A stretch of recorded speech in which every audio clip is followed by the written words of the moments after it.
ဒေါသမထွက်ဖူးတဲ့သူရှိကြပါသလားမရှိပါဘူးနော်ကျမတို့လူသားအများစုဟာအချိန်နဲ့အမျှဒေါသတွေနဲ့လက်ပွန်းတတီးနေကြတာပါဒေါသကြီးတဲ့သူနဲ့ဒေါသမကြီးတဲ့သူဆိုတာလောက်ပဲကွဲပြားခြားနားပါလိမ့်မယ်ကျမတို့ဟာကိုကြိုက်တာလေးနဲ့တွေ့ရင်လောဘဖြစ်ပါတယ်ကိုမကြိုက်တာနဲ့တွေ့ရင်တော့ဒေါသတွေဖြစ်ကြပါတယ်ဒေါသဟာလူတွေကိုအယုတ်ဆိုးစေတယ်အကြီးတန်းစေတယ်ကျန်းမာရေးကိုအလွန်အမင်းထိခိုက်စေတယ်လူတွေရဲ့ကောင်းမွန်တဲ့ဘဝတွေကိုစောက်ထိုးမိုးမျှော်ဖြစ်အောင်ဖျက်ဆီးပြစ်နိုင်တယ်ဒေါသဟာဘာကောင်းကျိုးမှမပေးဘူးဆိုတာကိုကျမတို့အားလုံးသိကြပါတယ်စာရီဖတ်ပြီးတော့လည်းသိကြတယ်ကိုယ်တိုင်ကြုံပြီးတော့လည်းသိကြတယ်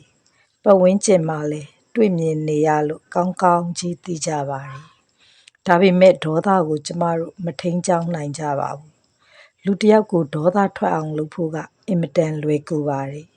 အကြည်လေးတစ်ချက်စကားလေးတစ်ခွန်းအပြုအမူလေးတစ်ခုနဲ့တင်လုံလောက်ပါတယ်ကျမတို့ရဲ့အတွင်းအာယုံဟာအပြင်ကကိုမကြိုက်တဲ့အာယုံတစ်ခုလာထိလိုက်တာနဲ့ဒေါသမီးတွေဟုံးကနေထတောက်ကြတော့တာပါပဲဒေါသကိုဘလို့ကင်တွယ်ထိန်ချောင်းကြမလဲကျမကတော့ချက်ချင်းမတုံ့ပြန်တဲ့နီးလန်းနဲ့ဒေါသကိုထိန်းချောင်းပါတယ်စိတ်အခက်မသင့်စရာတစ်ခုခုကြောင့်ဒေါသထွက်သွားရင်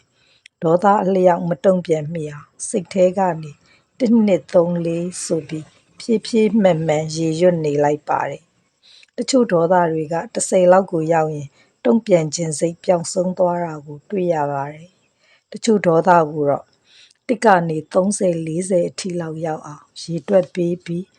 ထိန်းချုပ်ရတတ်ပါတယ်။ဘာပဲဖြစ်ဖြစ်ဒေါသကိုလွတ်မပေးလိုက်တဲ့အတွက်နောက်ဆက်တွဲပြဿနာတွေနဲ့ရင်မဆိုင်ရတော့ပါဘူး။ဒေါသကြောင့်ရုပ်ရင်းကြမ်းတမ်းတာတွေမပြောမိတော့ဘူး။ဒေါသကြောင့်ရင်မီးတွေမမွေးမိတော့ဘူး။ဒေါသကိုခဏလေးထိန်းချောင်းထားနိုင်ရင်တော့ကျမတို့အတွက်အကျိုးကျေးဇူးတွေအများကြီးရနိုင်ပါတယ်။ကျမမိတ်ဆွေများအားလုံးဒေါသအပူကင်းဝေးနိုင်ကြပါစေ။